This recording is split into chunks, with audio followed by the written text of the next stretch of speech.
नमस्कार प्रिय मित्रों, मैं ज्योतिषकार कमल आप सबका हार्दिक अभिनंदन करता हूं आपके अपने इस प्यारे यूट्यूब चैनल एस्ट्रो कमल में। दोस्तों, दिल्ली से एक साधक साधना तो करते थे, लेकिन उनकी मां बहुत बीमार रहती थी, चलते ही बीमार हो जाती, और एक बार बीमार हो गई तो गई 3 महीने की। बड़े परेशान, बोले मैं साधना कर लेता हूँ, करता हूँ, सफल होने ही वाली होती है, मेरी माँ बहुत बीमार पड़ जाती। उनकी कुंडली में योग ऐसे थे कि वो अपने माँ के पास रहेंगे तो माँ बीमार पड़ेगी। चतुर्थ भाव बुरी तरह से प्रताड़ित था, तो वो साधक वो जातक अगर माँ के पास रहता है तो माँ पर कुप्रभाव पड़ता है, तो वो जितनी साधनाओं से शक्ति अर्जित करते थे उतनी शक्ति माँ की निकल जाती थी, तो माँ की शक्ति निकल जाती तो माँ बीमार पड़ती थी। और माँ ऐसे ही बीमार पड़ती थी, वो शायद पास में रहे नहीं रहे, माँ की कुंडली को ऐसी खराब रही होगी जिससे उनका शारीरिक कष्ट चलते आ जाता था। उन्होंने कहा कि कमल जी, मेरी माँ बहुत बीमार रहती है, गुरुजी मैं क्या करूँ, ये एक कोई सिस्टम सेट करो। उसकी बीमारी का भी कोई पता नहीं, इसकी दवाई लाओ तो दूसरी रोग की लाओ तो तीसरा रोग चालू।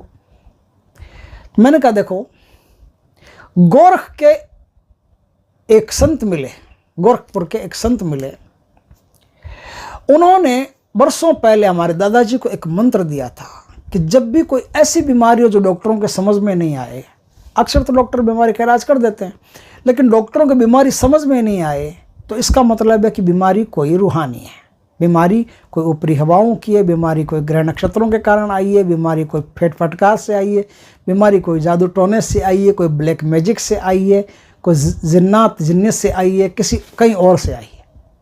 तो इसका मतलब है कि उस बीमारी को आप पल भर में भगा सकते हो। तो कैसे भगा सकते हो? गोरखपुर के संत महात्मा ने दादाजी को ये मंत्र अच्छी तरह से रटवा दिया था। दादाजी इस मंत्र का प्रयोग करते थे और छोटी मोटी कोई भी तकलीफें होती थी जो मेडिकल साइंस की है वो तो नहीं मिटाई जा सकती, प्राय उनमें तो असर कम होता तो उनमें भी है, ऐसी बात नहीं कि उनमें असर नहीं होता, उनमें भी असर होता है, लेकिन जो रूहानी ताकतों के द्वारा बीमारी पैदा होती है उसे फट से भगाया जा सकता है। तो इसका प्रयोग करोगे तो आपको पता चल जाएगा। अगर प्रभाव होता है तो ये समझ लो कि आपकी जो बीमारी है वो रूहानी ताकतों की, और प्रभाव नहीं होता है तो आप ये समझ लो कि बीमारी मेडिकल साइंस की, डॉक्टर से कंसल्ट करना पड़ेगा, डॉक्टर की दवाई लेनी पड़ेगी। मैंने उनको कहा कि आप इस प्रकार से इस साधना को करके और अपनी माँ को ये जो मंत्र आज मैं बताऊँ उसका प्रयोग कीजिए, आपकी माताजी भगवान की कृपा से जल्दी ठीक हो जाएगी। उन्होंने वैसा ही किया और मनोज शर्मा की जो माताजी थी वो फट से ठीक हो गई। उन्होंने कहा कि अब तो यार मैं उनके साथ भी रहता हूँ फिर भी ठीक है, वो जब भी ऐसा लगता है तो मैं प्रयोग कर लेता हूँ, वो ठीक हो जाती है। तो अब मेरे को ज़्यादा टेंशन लेने की आवश्यकता नहीं है, मेरी जो साधना है वो आराम से ठीक ठाक हो रही है।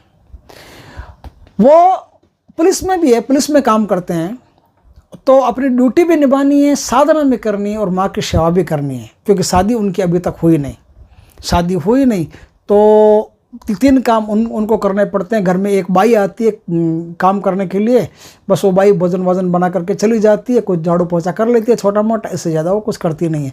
फिर भी वो थोड़ा बहुत माँ को संभाल लेती है, तो उनको 2-2, 3-3 काम एक साथ करने पड़ते हैं। तो इस माँ की बीमारी से परेशान हो गए, परेशान नहीं होते तो माँ अपना छोटा मोटा काम कर लेती है, कोई दिक्कत नहीं है, लेकिन जब शरीर कष्ट में हो तो क्या काम करेगी। तो इस एक काम से उनकी माँ की बीमारी ठीक हो गई। तो मैंने इसका कई बार प्रयोग किया और ये मंत्र सफल रहा। ये मंत्र ऐसा मंत्र है जिससे कईयों की बीमारी धीरे धीरे करके नष्ट हो गई।